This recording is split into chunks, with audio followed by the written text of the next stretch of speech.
what George Harrison named his son, you know. Rich. Yeah. It means rich. It can also mean charitable. Yeah.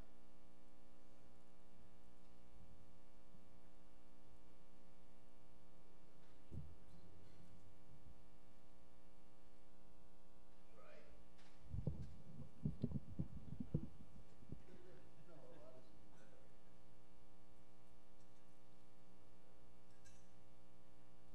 Then you have a burden of figuring out what to do with all. And trying to protect it. And I was just reading about that in the 7th canto. What do you want?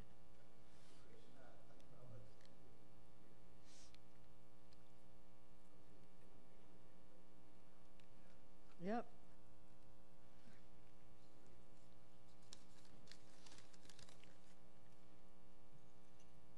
Thank you very much. Thank you, Krishna. Well, he's there. And there and there. Well, thank you as Krishna's agent also. We can also be grateful to the jivas, you know.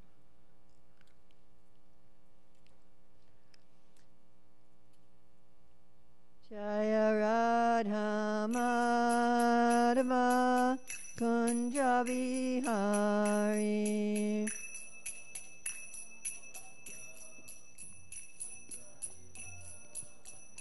Jaya Radha Madhava Kunja Vihari.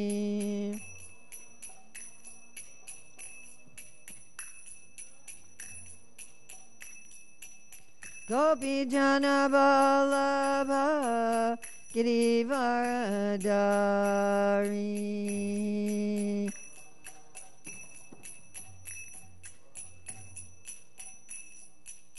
Gopi Jana Vallabha Girivaradari.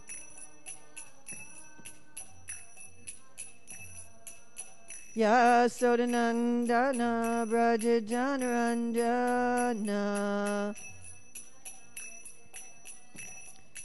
Yasodanandana Braja Janaranjana. Yamuna Tira Vanachari. Yamuna Tira Vanachari. Jaya Radha Madhava Kunja Vihari.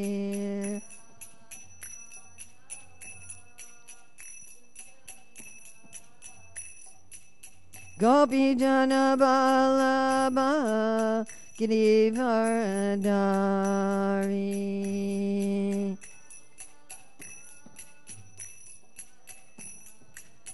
Yasodanandana Braja Janaranjana. Yamuna Tira Vanachari.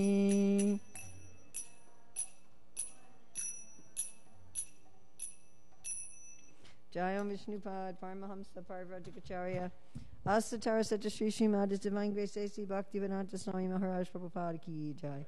ISKCON founder Acharya Srila Prabhupada Ki Jai. Anantakoti Vaishnava Vrinda Ki Jai. Namacharya Srila Haridas Thakur Ki Jai. Prem Shri Kaho Shri Krishna Chaitanya Prabhu Nityananda Shri Dvaita Gadadhar Shivasadi Gaur Bhakta Vrinda Ki Jai. Shri Shri Radha Krishna Gogopina Shai Mukunda Radha Kunda Giri Govardhana Ki Jai. Vrindavan Dhamma Ki Jai, Mathura Dhamma Ki Jai, Navadvip Mayapur Dhamma Ki Jai, Jagannath Puri Dhamma Ki Jai, Gangamay Jamuna Devi Ki Jai, Bhakti Devi Ki Jai, Tulsi Maharani Ki Jai, Samaveta Bhakta Vrinda Ki Jai, Gaur Premanande. All glories to the assembled devotees. All glories to the assembled devotees. All glories to the assembled devotees. All glories to Sri Guru and Gauranga. All glories to Srila Prabhupada. Nama Om Vishnupadaya Krishna Prasthaya Bhutale Srimati Bhaktivedanta Swami Niti Namane Namaste Saraswati Deve Gauravani Pacharne Nivasesa Nivani Paskachadi Satarane Vandeham Shri Guru Shri Yuta Padakamalam Shri Gurun Vaishnavamscha Shri Rupam Sagrajatam Sahagana Raganatam Vitam Stam Sajivam Sadvaitam Sadvadutam Parijana Sahita Krishna Chaitanya Devam Shri Radha Krishna Padam Sahagana Lalita Shri Vishakam Vitamscha Vanchaka Pachu Vishaki Bistan Vyavata Parijanam Pavanevya Vaishnavam Om Namo Bhagavate Vasudevaya. Om Namo Bhagavate Vasudevaya. Om Namo Bhagavate Vasudevaya. So it's December 13th, 2020 in Hillsborough, reading from Srimad Bhagavatam, Canto 10, Chapter 22, about the Katyayani Vrat. Text 22. So just a note on the Sanskrit, when the Visarga, that's the H with the dot under it, when it happens in the middle of the line, you don't add an extra syllable, it just becomes kind of breathy. And I have a hard time figuring out how to say that. At the end of the line, you add an extra syllable, and you add an extra vowel, which whatever vowel comes before the Visarga. So if it's the Roman letter A without a line over it, it's like a short U, like bus, like and then it becomes aha. But when it's the Roman letter A with a long line over it, then it's ah, and it becomes aha. So aha is plural, and aha is singular. And here, because we're talking about many gopis, they're all hapitaha, karitaha, nivritaha. So it's not hapitaha and karitaha and nivritaha. That would make it singular instead of plural. But I have Sanskrit expert friends who can pronounce the Visarga in the middle of the line. They just have a breathiness to it. But I'm not able. It doesn't add a syllable, but it adds this. You can hear it, but I can't do it. I've tried and I've failed.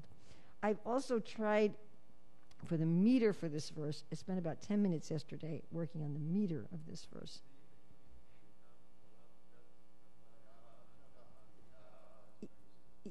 It was easy for the first two lines and very difficult for the third and fourth line.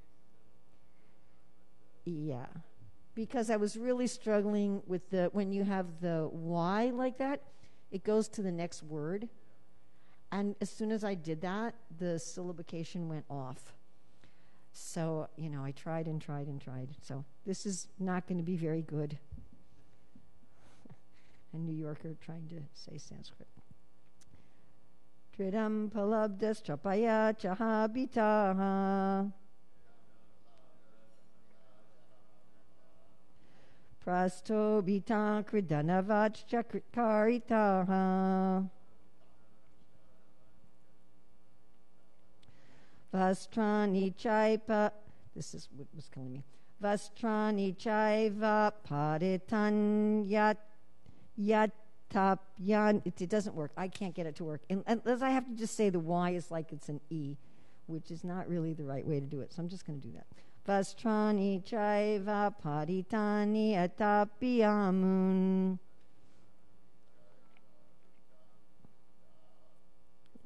Yeah, I can't. It doesn't work. Ta nam yasuyan priya sangha nivritaha.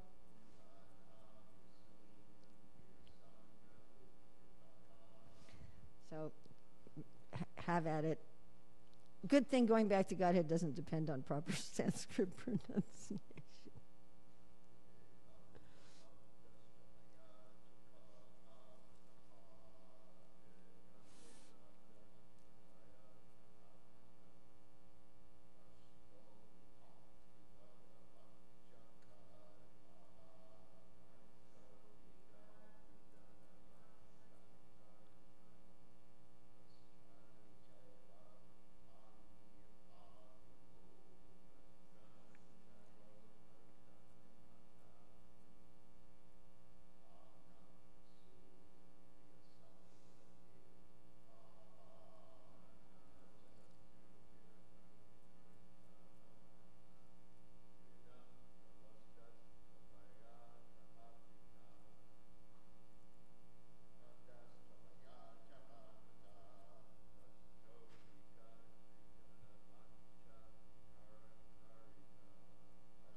Dridam, thoroughly.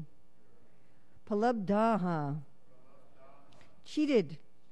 Trapaya, of their shame. Cha, and.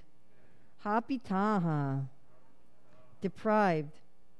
Prastobitaha, laughed at. Kridanavat, just like toy dolls.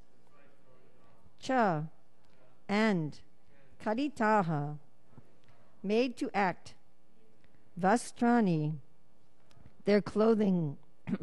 Cha, and. Eva, indeed. Aparitani, stolen. Ataapi, nevertheless. Amun, towards him. Taha, they. Naabhyasunaim, did not feel inimical. Priya, of their beloved. Sangha, by the association. Nivritaha, joyful.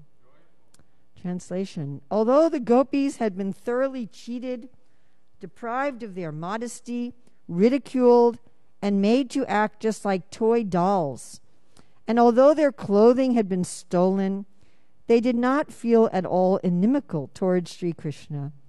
Rather, they were simply joyful to have this opportunity to associate with their beloved. Purport.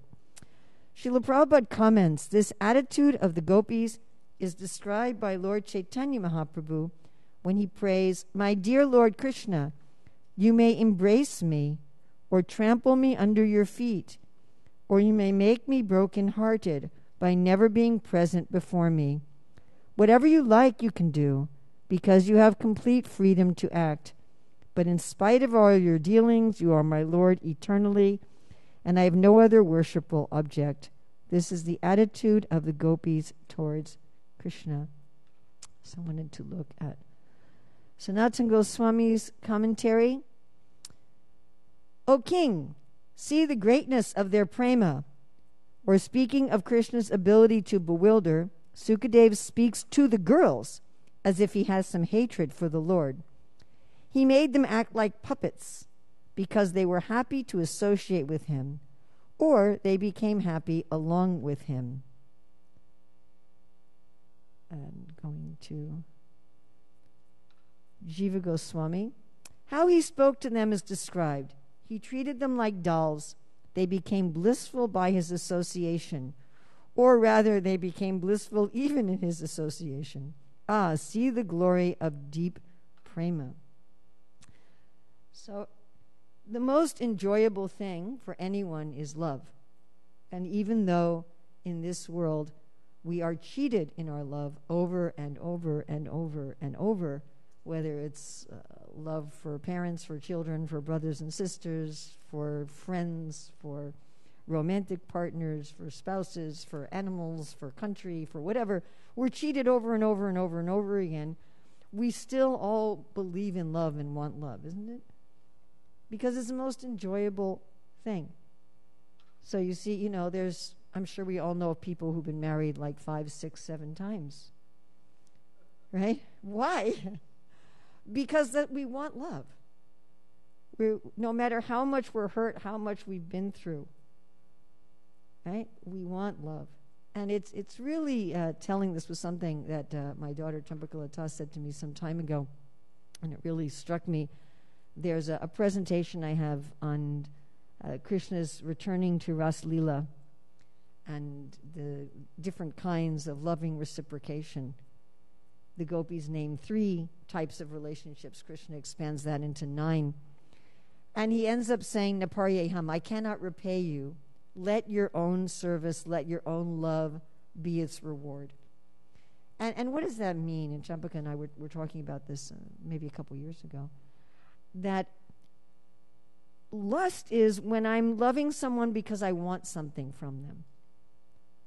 We all know what that's like on a gross level. If someone's nice to us because they think that we're going to do something for them, that maybe we have some power or position that we can use in their favor, or we're going to give them some money, or even we're going to give them a nice meal, or we're going to give them some kind of praise, or something we're going to do for them. We're going to make them feel good. And we all know that feels kind of dirty, isn't it? When someone's nice to us because they want something from us, unless it's an open business relationship. That's very different. If you're working in a shop and someone comes and they're nice to you because they want to buy something from you, then we all know that there's not really any love involved. Yeah?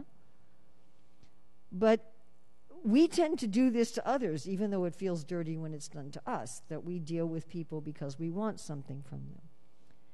And the way we know this is when we don't get what we want, we become angry or sad or disappointed or bitter or something like that.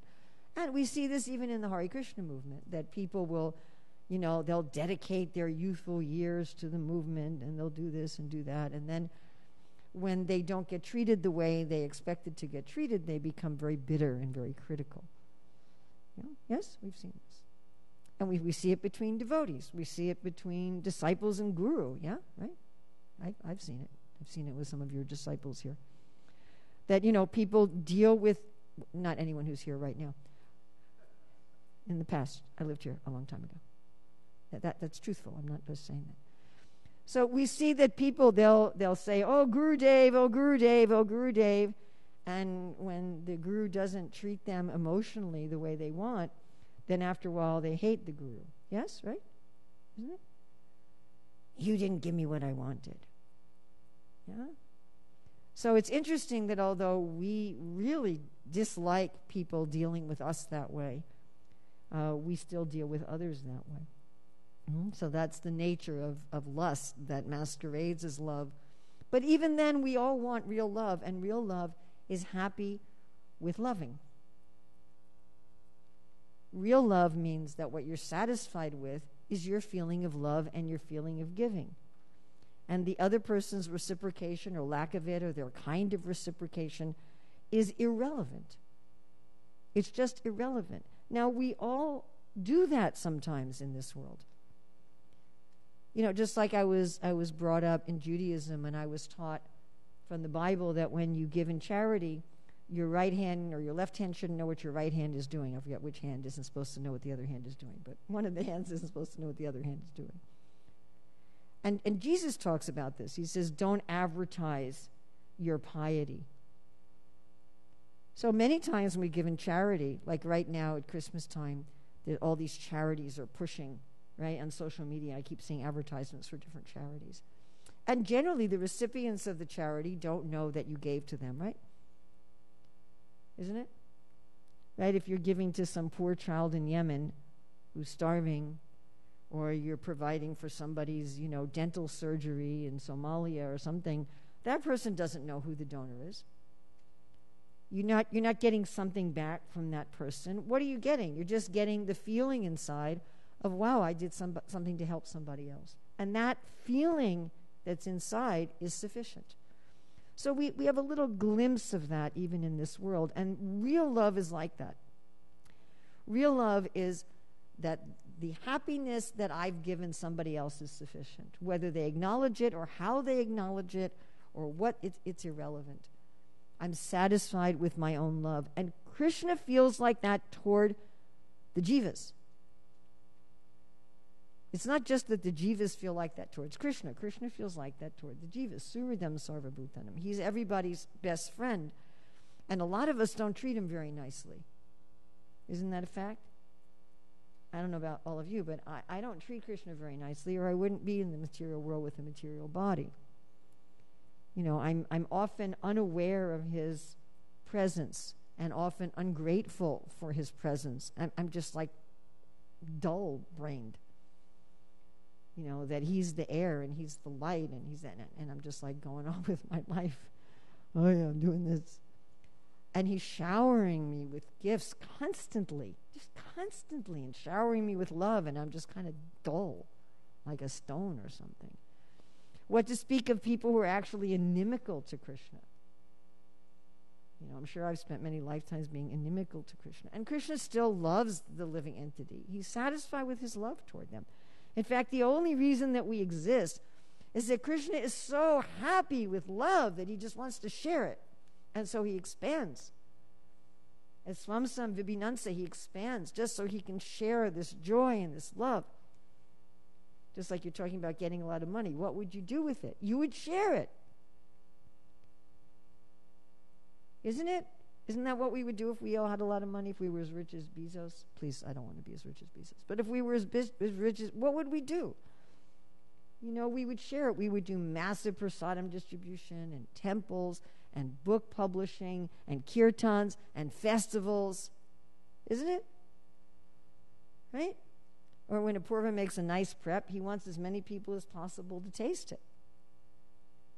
Right? There's a lot of people here that will say, Urmila, I'm the one cooking today. What's the message? I want to share. Isn't it? Right? So Krishna's like that, and the living entity's like that. So this whole thing happening between Krishna and the gopis is Krishna's trying to please them, and they're trying to please him. And I wanted to go back to the word Yogeshwara Ishvara. I think Jistabu, you spoke on that verse. Yogeshwara Ishvara. So that Krishna knows, and to prepare for this class, I listened 3 or 4 times to Prabhupada's dictation of this chapter in Krishna book. That Krishna knew the minds and the hearts of these jivas, what they wanted. And so Krishna's perfectly giving them what they want. That what's going on externally is not, it's not what's actually happening. Krishna's giving them exactly what they want. So let's think of who these gopis are. So the gopis that are doing this Katyani Vrat are primarily sadhana siddha gopis. Now the acharyas say on this last day the nitya siddha gopis also come. But they're primarily sadhana siddha gopis. This is persons who have achieved perfection through sadhana. And it's explained by our acharyas that one achieve perfection either individually or in groups. So there's 2 main groups of sadhana siddha gopis. Who are they?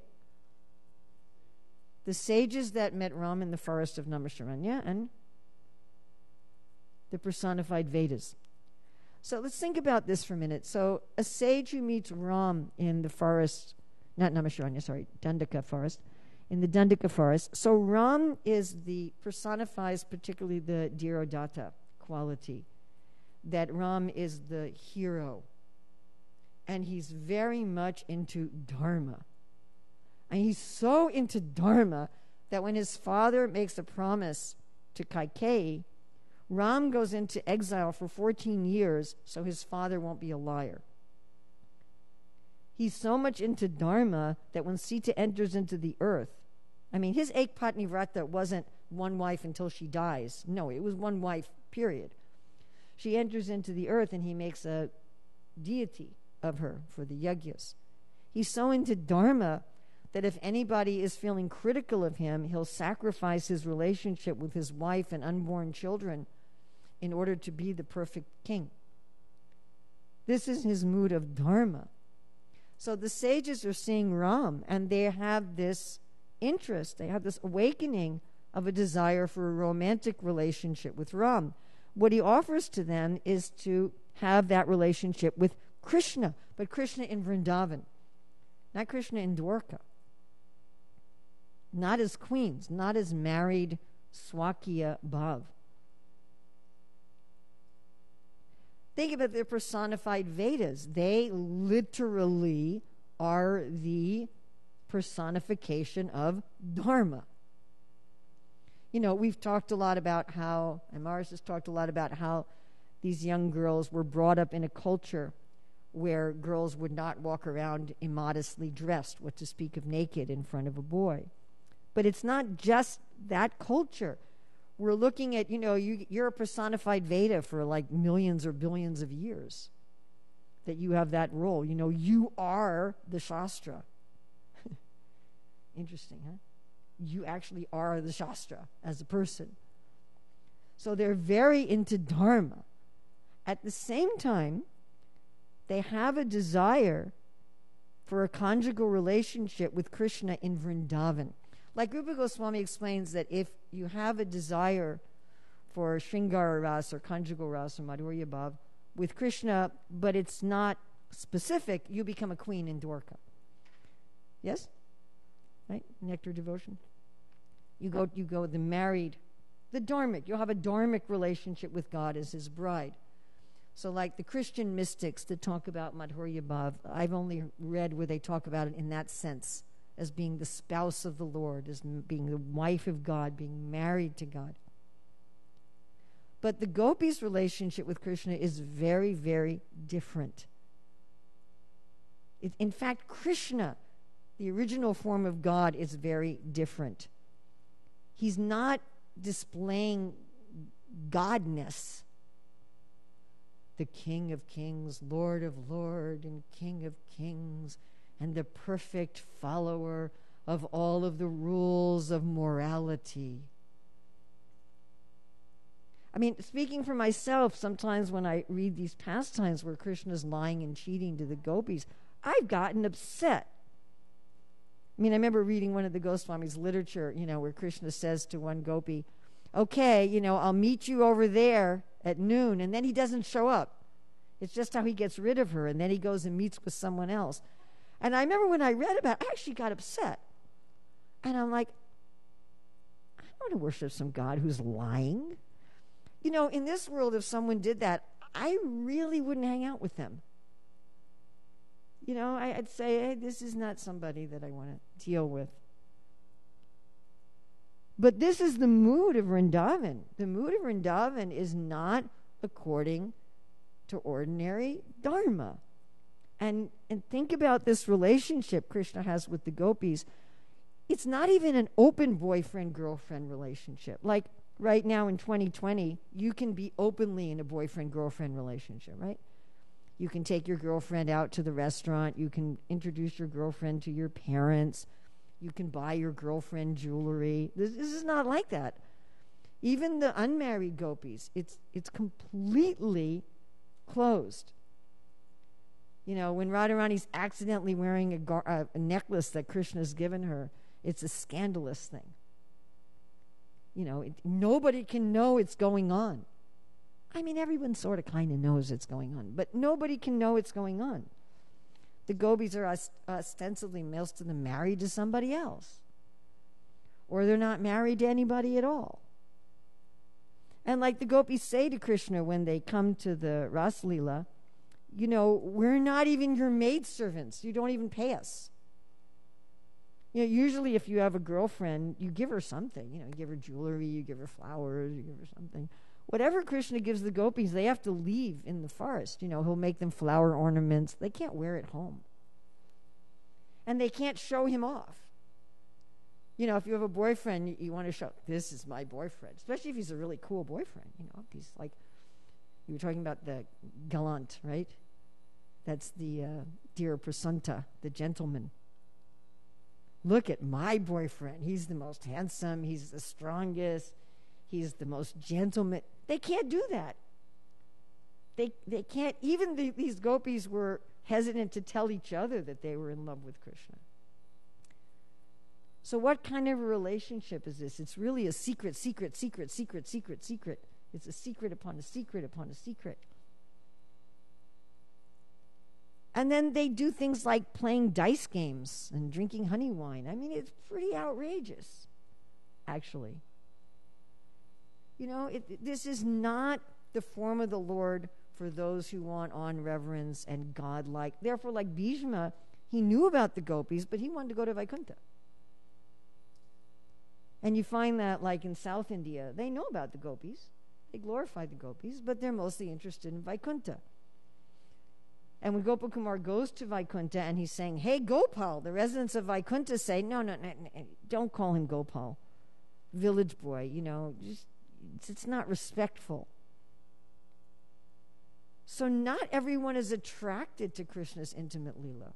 Some people would rather be in Ram Leela, or rather be in Vaikuntha, or even rather be in Dwarka and be a, Paka Dharmic wife of Krishna and have all these first-class children. I was just reading a couple days ago in Bhagavatam all the names of Krishna's children by his principal wives. And then you have a palace with Krishna, and you get to go to functions with Krishna, and you have your wonderful children with Krishna. So there are people there are souls who want that.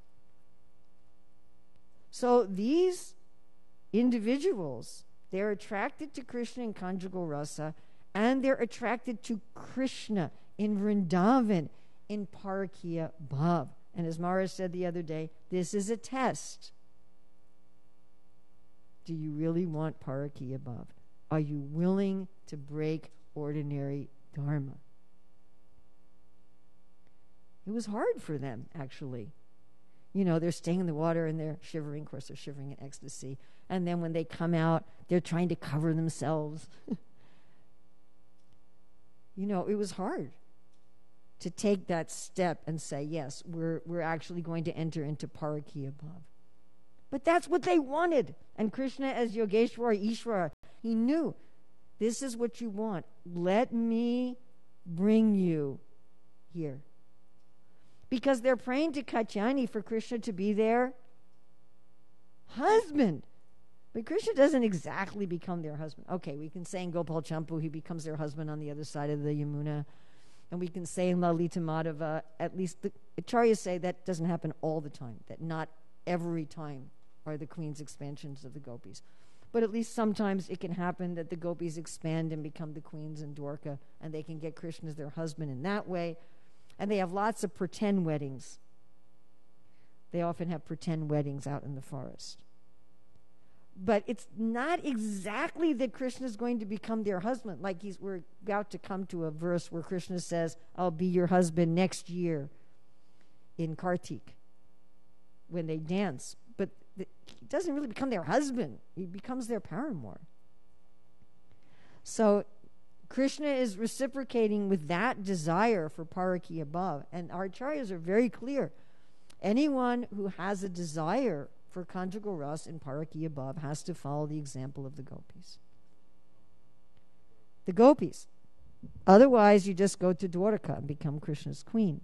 And the example of the gopis is they're willing to give up ordinary dharma.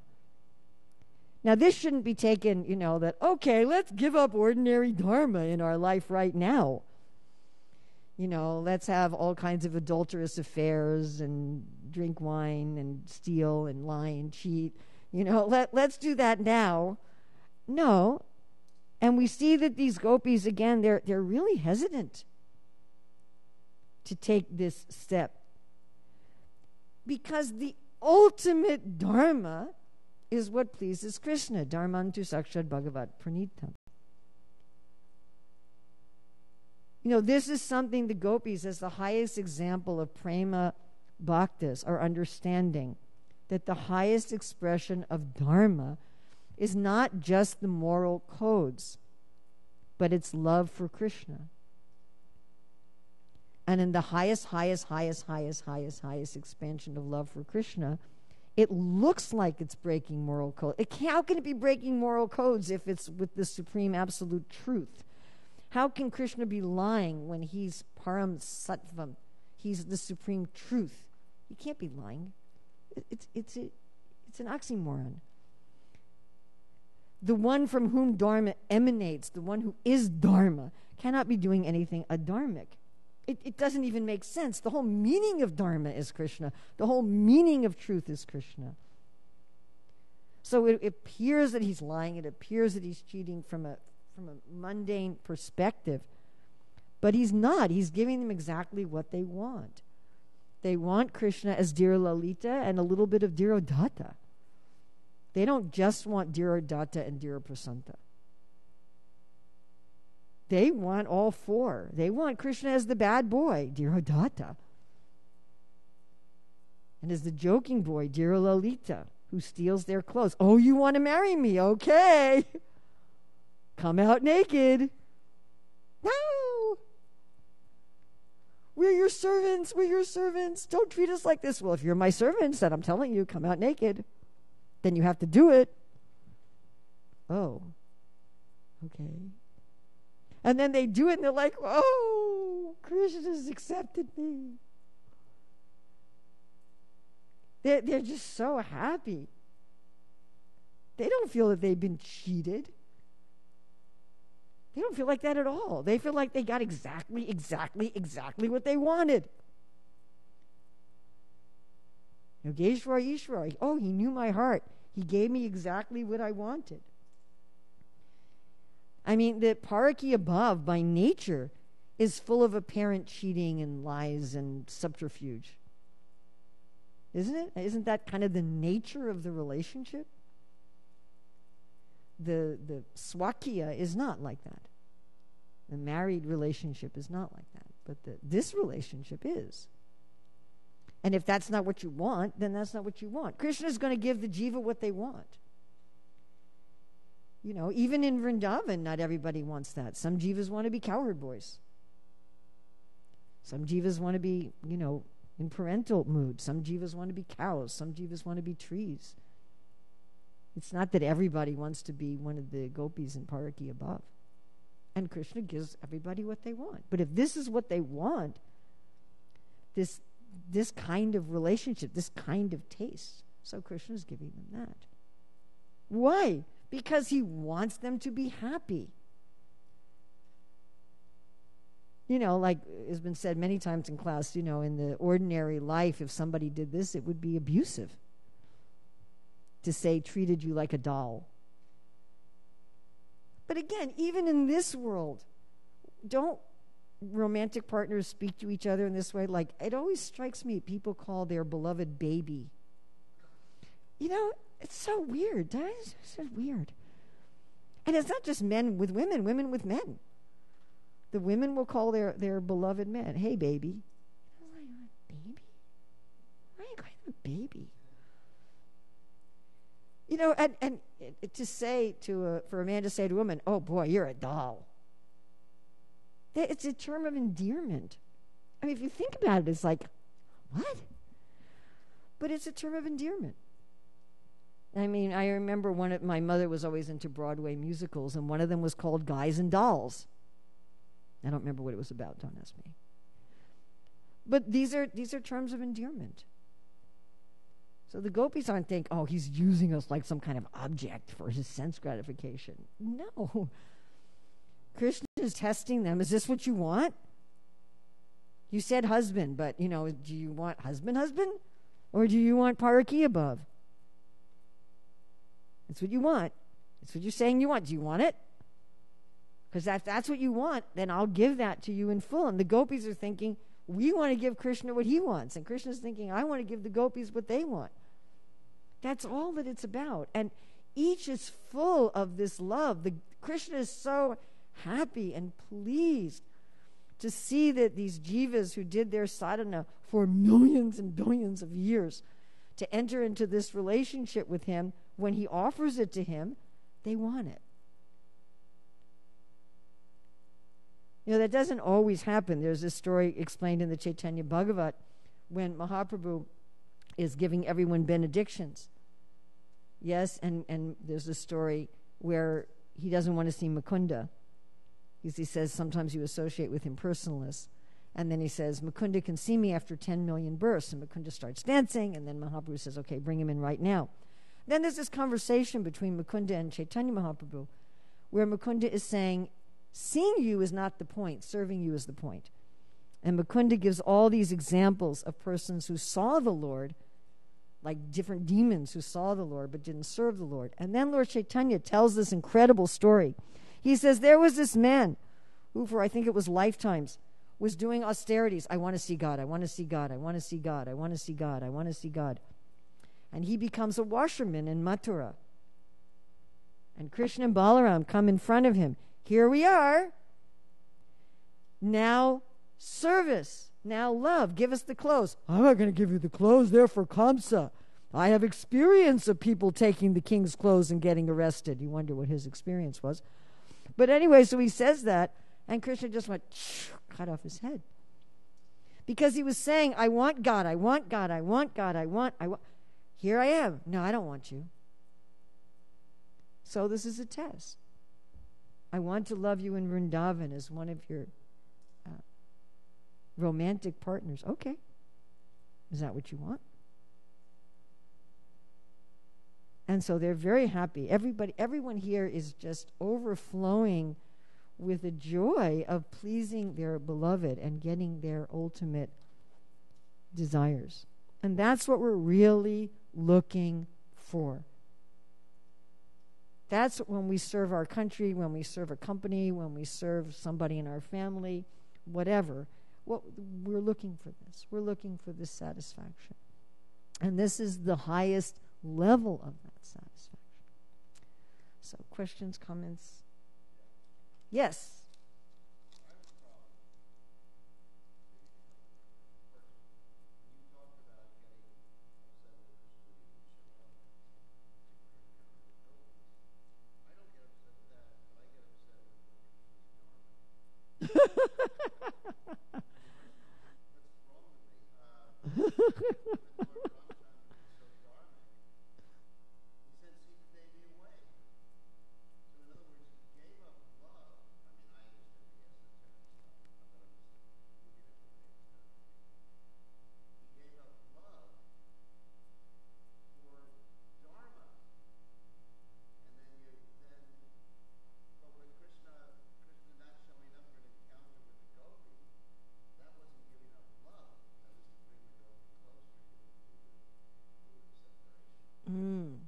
So therefore you'd rather worship Krishna than Ram.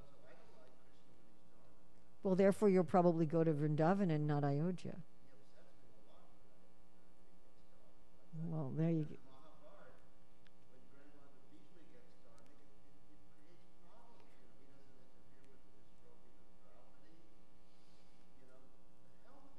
So it sounds like your destination is Goloka Vrindavan, Maharaj. I mean, of course, we can expand and be in more than one Leela at once. But in the spiritual world in Ayodhya, don't worry. In the spiritual world in Ayodhya, Ram never banishes Sita. So if you expand and you're with Ram in Ayodhya, then he never does that. They're just together. You don't have to worry about it. They're just together all the time.